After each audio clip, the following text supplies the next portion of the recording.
So ito yung solar ceiling ko no na square type, no. So pakita ko sa inyo yung ano niya, yung karton niya. So ito yung karton niya, no. Solar ceiling lamp. Ayan. Maliit lang siya. Maliit lang talaga siya. Pero ito, yan. Kaya kalaki lang kung ito lang yung ilaw niya. Ayan, ganyan lang kalaki. So napakaliit lang kung iisipin mo, no. So yung panel naman niya is ganito na din kalaki yung panel niya. Parang ano lang, malaki lang siya ng konti sa ano, jealousy. Ayan. So kasing laki lang nito, no. Kasing laki lang nito. Kung isipin mo. Yan. Pareho lang yan. So medyo mahina ang ilaw nito compare ko dito. No? So medyo mahina to siya.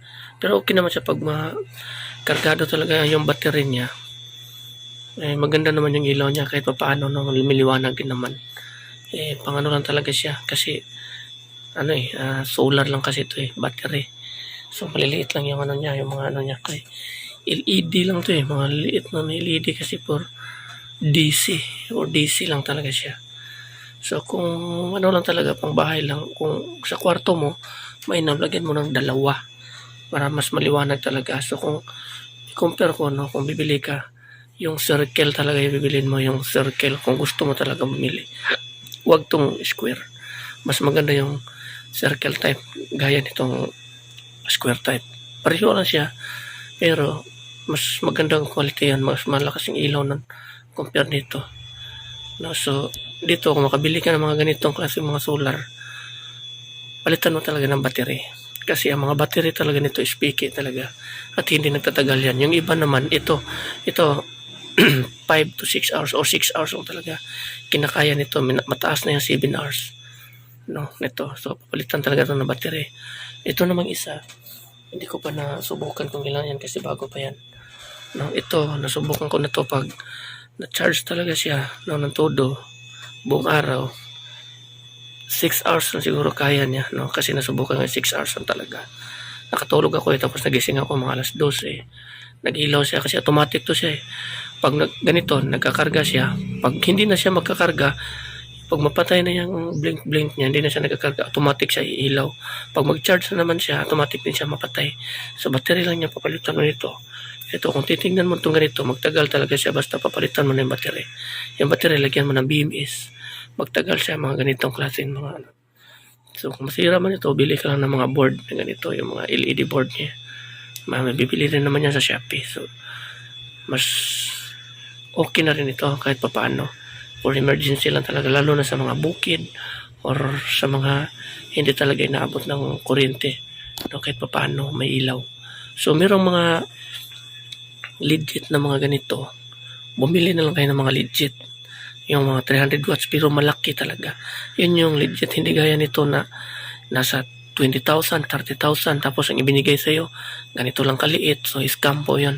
Maraming mga seller no na nagbibinta ng mga piki or mga scammer no ng mga seller na nagbibinta ng mga hindi totoo sa mga pinopost nila no.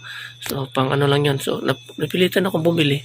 Ito na mabili ko 500 watts to 228. So promo daw yun pala no. Plus sale yun pala, ito pala. Ito lang pala kalaki. So expectation versus reality kung i-compare mo dun sa mababasa mo dun sa comment. Tinitignan ko yung mga picture tapos may nakalagay doon no, na mga gano'ng kalaki yung 500 watts, 10 watts, ganito. So malaki siya doon pero pag kita ko dito kahit yung panel naman is not satisfied talaga no. So nakakadismaya pero okay pa rin kasi mura lang naman, di naman masyadong mabigat no.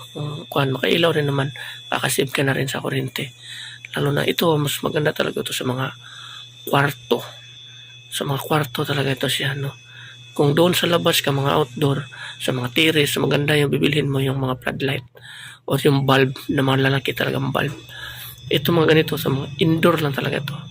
No? So, kung i-compare ko ito doon sa mga mamahalin na mga nagbibinta ng DIY na junction box or yung mga utility box na ginagawa nilang DIY kasi DIY yan Emergency light yan pero mas maganda pang ilaw nito kaysa doon. Makatipid ka pa nito, mas mura pa to kaysa doon kasi bibintahan ka doon ng 1,900, 800, 700 na ganun. Samantalang bibili ka na to nasa 250, 220, 230, mga ganun lang presyohan. So complete set na. So yun, kung may solar man o gumagawa sila ng ganun na mga DIY, siguro hindi pa kasama yung panel. No, sa'yo pang panel. Kung may kasama na yung panel, so mabibinti na lang yun ng 1.5. So dito ka na lang. So malaking tulong, basta palitan mo lang yung battery. Okay na to. No, tested ko na to. So mga ganito. No, so hanggang dito na lang.